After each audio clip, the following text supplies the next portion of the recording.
ज़ाहिर बहुत सारे सवालात हैं और मुझे पता है कि आपने इन सारे सवालातों के कहीं ना कहीं जवाबात पूरी तरह तैयार होंगे, लेकिन सर ये क्या वाकई बहुत बड़ा मसला हो गया हुकूमत के लिए कि फेक न्यूज़ के ऊपर कंट्रोल होना चाहिए, सोशल मीडिया कंट्रोल होना चाहिए, और कंट्रोल कैसे होना चाहिए? क्या इसके रूल्स एंड रेगुलेशंस आप लोग तय कर रहे हैं? सना ऐसा नहीं है, बल्कि हमारी क्या ख्वाहिश है, मिनिस्ट्री ऑफ आईटी की ख्वाहिश है कि पाकिस्तान को जो आइन है 1973 का आइन है उसके मुताबिक हम सबको चलना चाहिए। और उसके लिए ज़रूरी है कि जो आर्टिकल 19 क्या कहता है, आर्टिकल 19 कहता है कि every citizen have the right to freedom of speech and expression.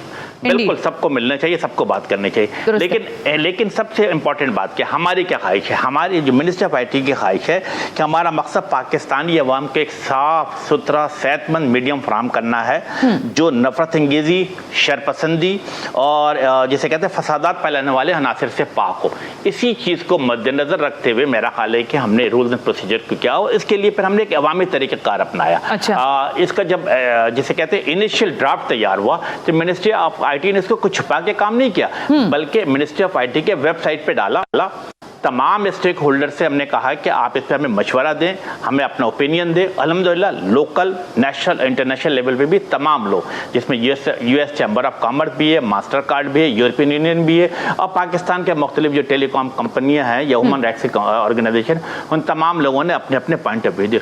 उन तमाम चीज़ों को हमने जमा किया, आपस में डिस्कशन की। मिनिस्टर ऑफ ह्यूमन राइट्स थी और उसके साथ साथ minister for law and justice, उनके साथ बैठ के चीज़ों को फाइनलाइज की गई। अब उन चीज़ों में हमने क्या रखा, हमने 3-4 बड़ी इंपॉर्टेंट चीजें रखी है। नंबर 1 कि किसी सूरत में हेट स्पीच बर्दाश्त नहीं की जाएगी। नंबर 2 रियासत मुखालिफ मवाद नहीं होना चाहिए।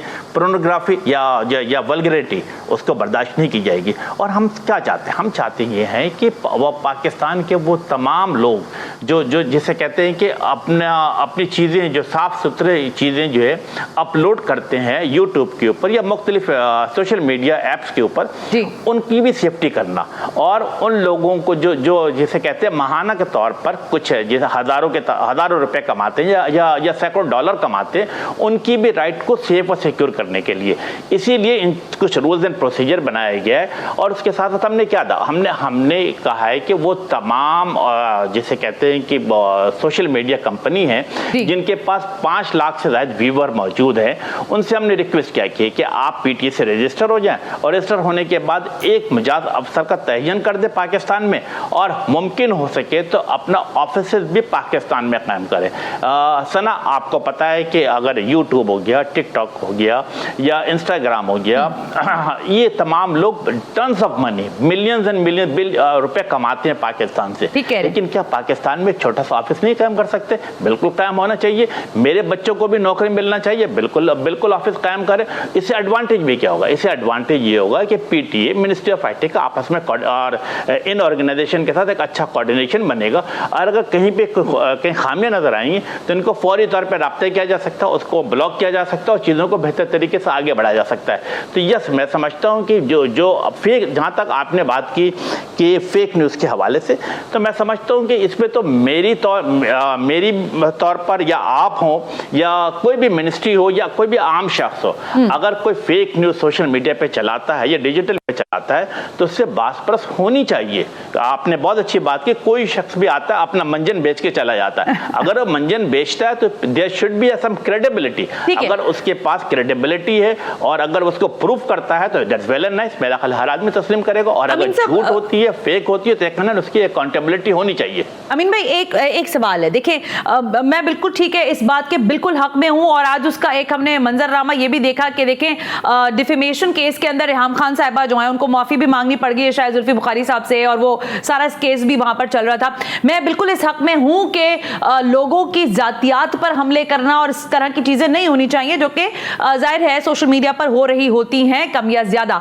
लेकिन सर अब एक मैं मिसाल के तौर पर आपके सामने ये मिसाल रखना चाहती हूँ।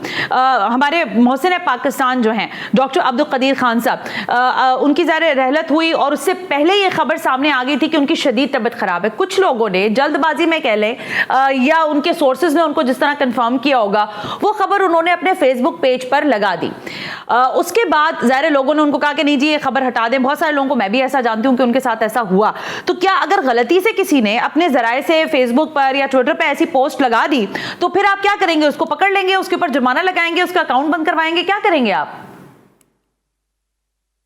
देखिए इसके ऊपर भी 3 डिफरेंट फेस रखा गया ना। पहले फेस में उससे लाजमी तौर पे सवाल जवाब किया जाएगा कि अगर कोई गलत खबर लगाई जाती है, हाँ। कोई फेक न्यूज़ लगाई जाती है तो उस पर सवाल जवाब किया जाएगा।